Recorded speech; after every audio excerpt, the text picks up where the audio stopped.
ನಮ್ಮ Sahyadri news channel ಅನ್ನು YouTube, Facebook ಹಾಗೂ ಇನ್ಸ್ಟಾಗ್ರಾಂನಲ್ಲಿ ನೋಡಿ. ಸಬ್ಸ್ಕ್ರೈಬ್, ಲೈಕ್ ಮತ್ತು ಶೇರ್ ಮಾಡಿ ಪ್ರೋತ್ಸಾಹಿಸಿ.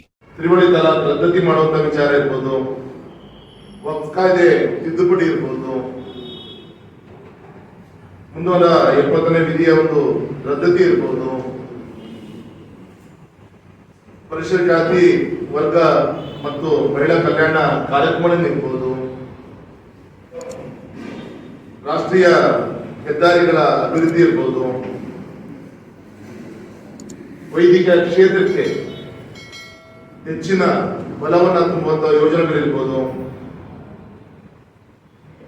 ಮನೆ ಇಲ್ಲದವರಿಗೆ ಆವಾಸ್ ಯೋಜನೆ ಮುಖಾಂತರ ನೆರಳನ್ನ ಕೊಡುವಂತ ಕೆಲಸ ಇರ್ಬೋದು, ಮೋದಿಜಿಯವರ ಸಮರ್ಥ ನಾಯಕತ್ವದ ಒಂದು ಮಹಿಳೆಗಳನ್ನ ಸಾಧನೆಗಳೇನಿದೆ ಅದನ್ನ ಜನರ ಮಧ್ಯೆ ತೆಗೆದುಕೊಂಡು ಹೋಗಲಿಕ್ಕೆ ಸರ್ಕಾರ ಮತ್ತು ನಮ್ಮ ಕಾರ್ಯಕರ್ತರು ಈಗಾಗಲೇ ಸಂಕಲ್ಪ ಮಾಡಿದ್ದಾರೆ. ಇಷ್ಟು ಮಾತ್ರ ಈ ಸಂದರ್ಭದಲ್ಲಿ ನಾನು ನನ್ನ ಮತದಾನದ ಮಾತನ್ನು ಹಂಚಿಕೊಳ್ಳಿಕ್ಕೆ ಇಷ್ಟಪಡ್ತೇನೆ. ದೇಶದ ಒಂದು ನಾಯಕತ್ವ ಹಿಂದಿನ ದಿನದಿಂದಲೂ ಕೂಡ ಇನ್ನು ಹೆಚ್ಚು ಬಲಿಷ್ಠವಾಗಿ ಹೋಗ್ತಾ ಇದೆ. ವಿರೋಧ ಪಕ್ಷಗಳು ಸಹಜವಾಗಿ ಟೀಕೆ ಮಾಡಬಹುದು, ಸಿಟ್ಟನ್ನ ತೋರ್ಬೋದು, ಆದರೆ ಯಾವತ್ತೂ ಕೂಡ ಮೋದಿಜಿಯವರ ನಾಯಕತ್ವ ದುರ್ಬಲ ಆಗಿದೆ ಅಂತ ಹೇಳಿ ಈ ದೇಶದ ಜನರಿಗಿರ್ಬೋದು, ಇವನ್ ವಿರೋಧ ಪಕ್ಷಗಳಿಗೂ ಇರ್ಬೋದು, ಆ ಅನಿಸಿಕೆ ಬರಲಿಕ್ಕೆ ಸಾಧ್ಯ ಇಲ್ಲ. ಆ ರೀತಿಯಂತ ಒಂದು ಸ್ವಾತಂತ್ರ್ಯ ನಂತರ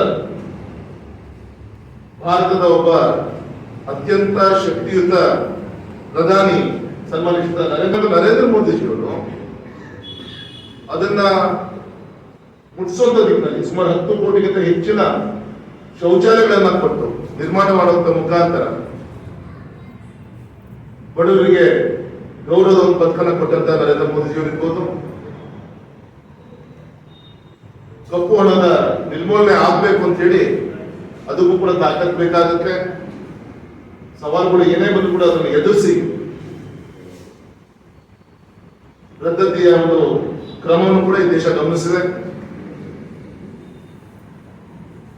ಏಕರೂಪದ ತೆರಿಗೆಯನ್ನ ಜಾರಿಗೆ ತಂದ್ರು.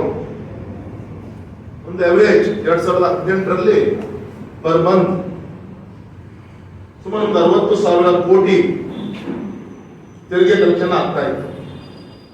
ಇವತ್ತು ಲಾಸ್ಟ್ ಏಪ್ರಿಲ್ ಅಲ್ಲಿ 2.25 ಲಕ್ಷ ಕೋಟಿ ಇವತ್ತು ತೆರಿಗೆ ಜಮಾ ಆಗ್ತಾ ಇದೆ. ಕೋವಿಡ್ ಸಂಕಷ್ಟ ಸಂದರ್ಭದಲ್ಲಿ ಇರ್ಬೋದು, ಅನೇಕ ಸವಾಲಿನ ಸಂದರ್ಭದಲ್ಲೂ ಕೂಡ ಸಮಸ್ಯೆಗಳು ಇದ್ರೂ ಕೂಡ ದೇಶದ ಒಂದು GDP ಗ್ರೋತ್ ಏನಿದೆ ಬಿಟ್ವೀನ್ 6 to 6.5 ಅನ್ನು ಕೂಡ ಮೇಂಟೈನ್ ಮಾಡಿದ್ದು ಕೂಡ ಒಂದು ದೇಶದ ಒಂದು ಭವಿಷ್ಯದ ಒಂದು ಬೆಳವಣಿಗೆಗೆ ಅತ್ಯಂತ ಒಂದು ಉತ್ತಮವಾದಂತಹ ಒಂದು ದಿಕ್ಸೂಚಿ ಅಂತ ಹೇಳಲಿಕ್ಕೆ ಇಚ್ಛೆ ಪಡ್ತೇನೆ. 2025-26ನೇ ಸಾಲಿಗೆ ಬಜೆಟ್ ಕೊಟ್ಟು 34.5 ಲಕ್ಷ ಕೋಟಿ, ಅದರಲ್ಲಿ ಸುಮಾರು 11.5 ಲಕ್ಷ ಕೋಟಿಯನ್ನ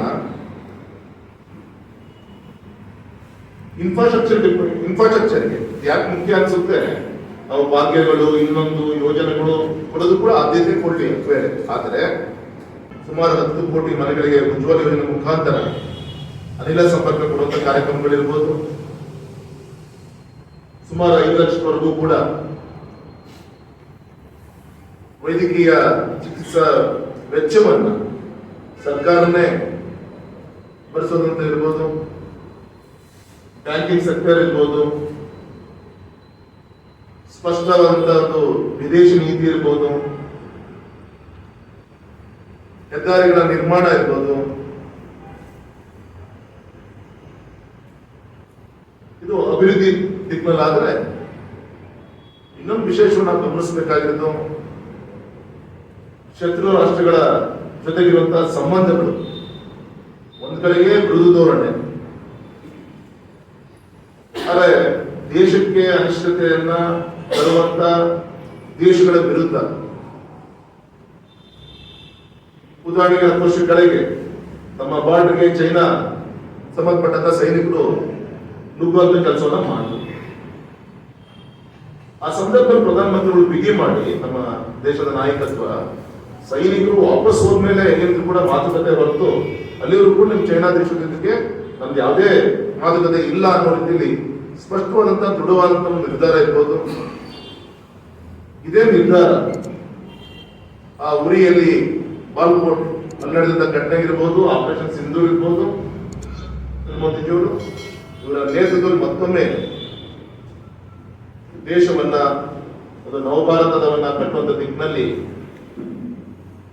ಸಂಕಲ್ಪವನ್ನ ದೇಶದ ಜನ, ನಮ್ಮ ಸಂಘಟನೆ ನಾವೆಲ್ಲೂ ಕೂಡ ಮಾಡಿ ಅವರ ಸಂಕಲ್ಪಕ್ಕೆ ಶಕ್ತಿ ತುಂಬುವಂತ ಕಾರ್ಯ. ಹೈಯೆಸ್ಟ್ ಟ್ಯಾಕ್ಸ್ ಕಲೆಕ್ಟ್ ಆಗಿರುವಂತ ಎಲ್ಲ ಅಮೌಂಟ್ ಎಲ್ಲಾ ರಾಜ್ಯಗಳಿಗೆ ಡಿಸ್ಟ್ರಿಬ್ಯೂಷನ್ ಹೈಯೆಸ್ಟ್ ಕೊಟ್ಟಿರೋದಂದ್ರೆ ಮೋದಿ ಅವರು. ಹೈಯೆಸ್ಟ್ ಟ್ಯಾಕ್ಸ್ ಕಲೆಕ್ಷನ್ ಮಾಡೋದು